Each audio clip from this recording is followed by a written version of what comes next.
Bismillahirrahmanirrahim. Assalamualaikum warahmatullahi. Salam sejahtera bagi kita semua.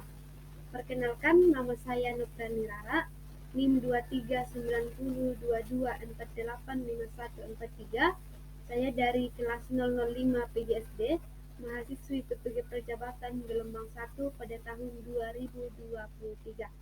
Nah, pada kesempatan kali ini saya akan memaparkan materi mulai dari topik 1 hingga topik 4 sebagai tugas ujian tengah semester pada mata kuliah teknologi baru dalam pengajaran dan pembelajaran. Nah, di mana materi ini saya sajikan dalam bentuk mind mapping. Oke, kita perhatikan di mind mapping yang saya buat ini. Pada topik 1 ini membahas tentang perkembangan teknologi, media, dan pembelajaran.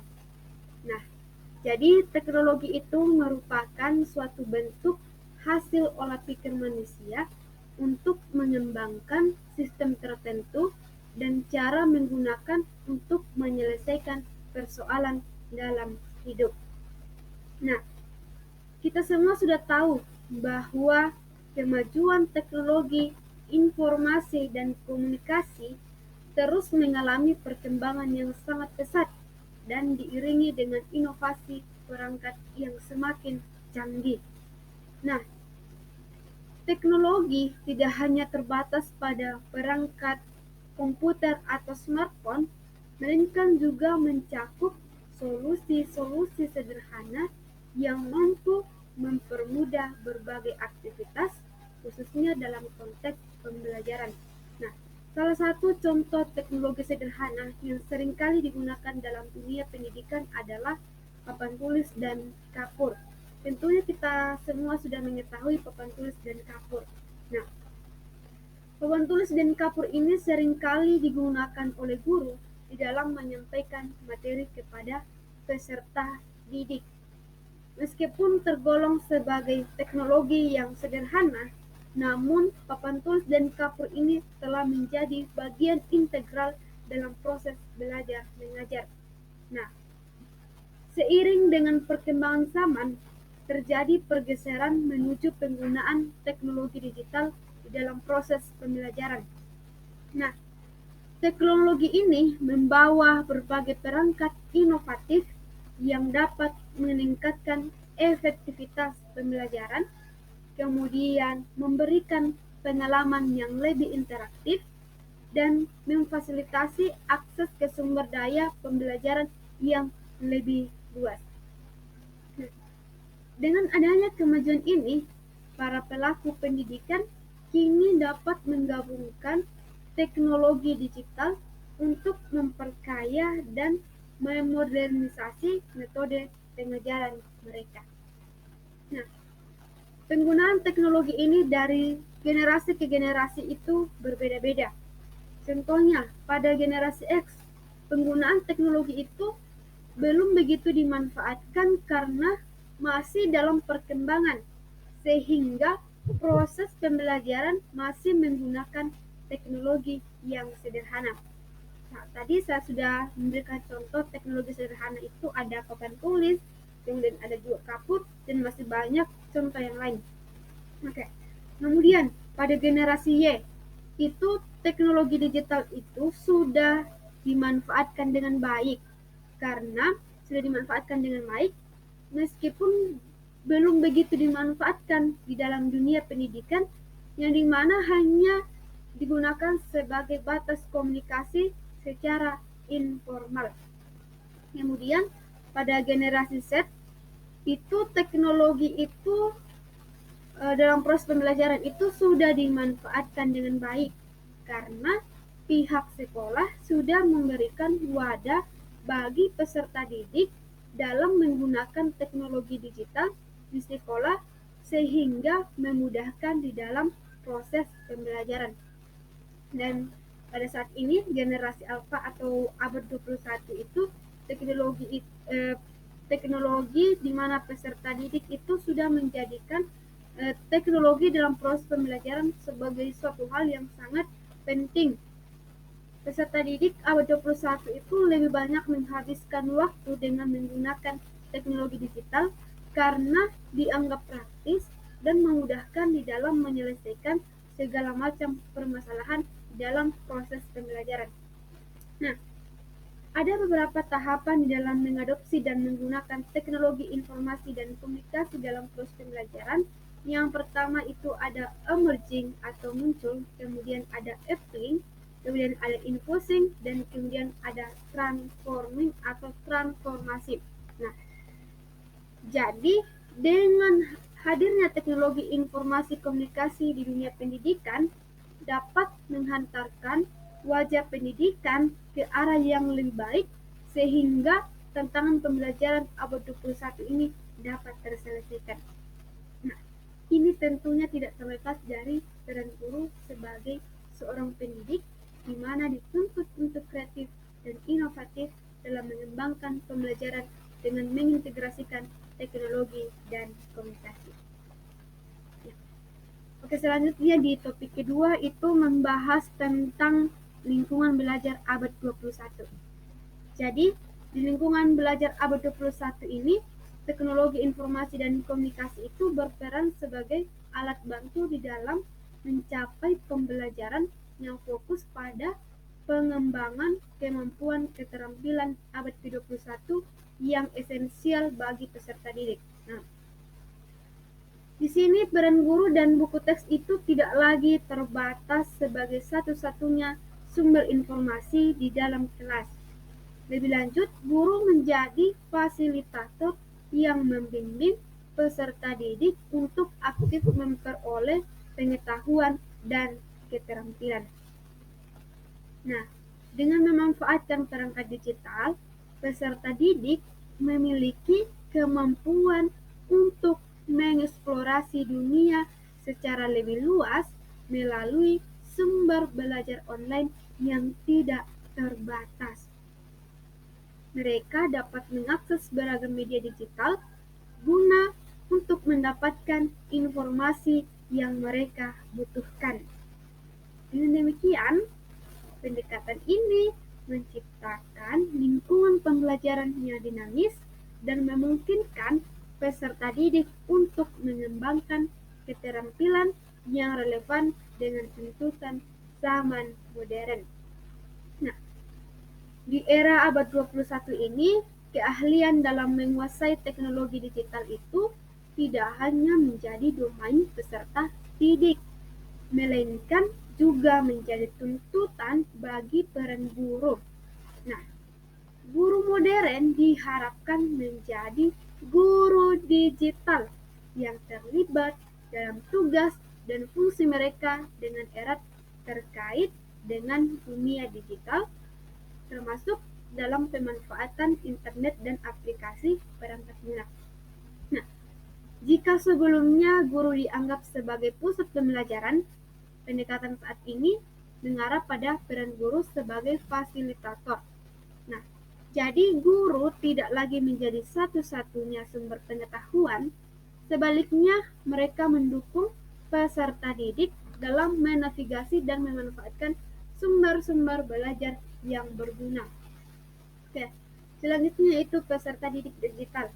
Jadi, peserta didik digital itu adalah mereka yang mampu menggunakan teknologi dengan bijak sesuai dengan perkembangan zaman untuk mengoptimalkan potensi dan perkembangan diri mereka. Selanjutnya, di topik 3 itu membahas tentang teknologi dan media untuk pembelajaran. Jadi, pengajaran yang efektif itu tentu membutuhkan perencanaan yang cermat. Dan salah satu pendekatan yang dapat diambil adalah dengan menerapkan model Azure. Nah, kita sudah tahu bahwa model Azure ini merupakan model Azure yang berorientasi pada pemanfaatan media dan teknologi di dalam menciptakan aktivitas pembelajaran yang diharapkan. Nah, pemanfaatan media dan teknologi secara baik dapat tepat akan mendorong peserta didik untuk belajar secara efektif. Nah, Model Azure ini terdapat 6 langkah yang perlu kita ketahui. Yang pertama itu ada namanya Analyze Learners atau analisis siswa, yaitu menganalisis karakteristik peserta didik. Jadi, pada langkah awal akan dilakukan identifikasi dan analisis karakteristik peserta didik yang memengaruhi kemampuan mereka untuk belajar. Nah, analisis ini akan menyediakan informasi yang memungkinkan pendidik secara strategis merencanakan pembelajaran yang sesuai untuk memenuhi kebutuhan spesifik peserta didik. Nah, terdapat 3 faktor kunci yang perlu diperhatikan dalam analisis pembelajar, yaitu karakteristik umum, yaitu seperti usia, gender, kemudian faktor budaya atau sosioekonomi. Kemudian yang kedua itu ada kompetensi dasar spesifik, dan ketiga itu ada gaya belajar. Kemudian tahap selanjutnya adalah merumuskan tujuan dan standar atau stage, standard, and objective. Jadi diharapkan peserta didik itu dapat memperoleh suatu kemampuan dan kompetensi tertentu dari pembelajaran. Nah, di dalam merumuskan tujuan dan standar pembelajaran, perlu memperhatikan dasar dan strategi, kemudian media dan pemilihan media yang tepat. Kemudian langkah selanjutnya dalam menciptakan pembelajaran yang efektif adalah mendukung pembelajaran dengan menggunakan teknologi dan media dalam sistematika pemilihan strategi, kemudian teknologi dan media serta bahan ajar. Ini merupakan select strategies and resource atau memilih strategi dan sumber belajar. Yang keempat itu ada utilize resource atau memanfaatkan sumber belajar. Nah, langkah ini itu melibatkan perencanaan peran guru untuk memanfaatkan sumber pelajaran dengan melakukan review sumber belajar terlebih dahulu. Kemudian, menyiapkan sumber belajar dan lingkungan belajar. Setelah itu, mempersiapkan peserta didik dan memberikan pengalaman belajar. Kemudian yang kelima yaitu require learner atau require learner participation atau mengembangkan partisipasi peserta didik, yakni peserta didik harus berperan aktif di dalam menggunakan teknologi. Jadi langkah yang terakhir itu ada evaluate and revise atau mengevaluasi dan merevisi. Jadi setelah kita melakukan proses pembelajaran, selanjutnya akan diadakan evaluasi dan revisi. Nah, tahap ini bertujuan untuk menilai efektivitas dan efisien program pembelajaran dan menilai pencapaian hasil belajar siswa. Nah, penilaian dan evaluasi adalah aspek yang sangat mendasar untuk mengembangkan kualitas pembelajaran. Penilaian dan perbaikan dapat berdasarkan tahapan berikut, yaitu yang pertama itu ada penilaian hasil belajar siswa, kemudian yang kedua yaitu menilai dan memperbaiki strategi media dan teknologi, kemudian yang ketiga itu revisi strategi teknologi dan media. Selanjutnya di materi 4 atau topik 4 itu membahas tentang pemanfaatan perangkat digital. Jadi, pemanfaatan teknologi digital ini membawa sejumlah keuntungan, terutama dalam perencanaan pembelajaran di mana perangkat digital dapat menghasilkan pengalaman belajar yang lebih beragam. Nah, keuntungan dari penggunaan perangkat digital bersama peserta didik dapat terlihat ketika merencanakan pembelajaran, karena perangkat tersebut mampu memberikan pengalaman belajar yang lebih mendalam dan beragam. Yang pertama itu ada partisipasi. Jadi, peserta didik terlibat secara aktif dalam kegiatan belajar saat menggunakan materi digital. Materi ini akan membantu untuk mempertahankan perhatian peserta didik. Yang kedua yaitu individual. Jadi, Sumber belajar digital ini memungkinkan peserta didik untuk mengontrol kecepatan dan urutan dalam pembelajaran mereka, memberi kontrol lebih besar atas hasil belajar. Nah, kecepatan respons terhadap tindakan peserta didik menghasilkan umpan balik dan penguatan. Selanjutnya yang ketiga yaitu ada peserta didik berkebutuhan khusus atau anak ADK. Nah, teknologi digital efektif dengan peserta didik berkebutuhan khusus, kemudian peserta didik berbakat dan berisiko, serta peserta didik dengan latar belakang fisik atau demografis yang beragam. Di sini siswa berkebutuhan khusus dapat diakomodasi untuk memastikan bahwa pembelajaran berlangsung dengan kecepatan yang sesuai. Yang keempat itu ada monitoring. Nah, kemampuan pencatatan perangkat lunak, aplikasi seluler, dan layanan online membuat pembelajaran lebih individual. Nah, guru dapat mempersiapkan pelajaran sesuai dengan karakter individu untuk semua peserta didik dan memantau kemajuan belajar mereka. Yang kelima itu ada manajemen informasi. Jadi, sumber belajar elektronik dapat mencakup basis pengetahuan yang berkembang terkait dengan ledakan informasi. Nah, mereka dapat mengelola semua jenis informasi teks, grafik, audio, dan video. Lebih banyak informasi yang mudah diakses oleh guru dan peserta didik sehingga dapat memantau kemajuan belajar mereka sendiri. Kemudian yang keenam atau yang terakhir itu ada pengalaman multisensor. Jadi, perangkat digital memberikan pengalaman belajar yang beragam.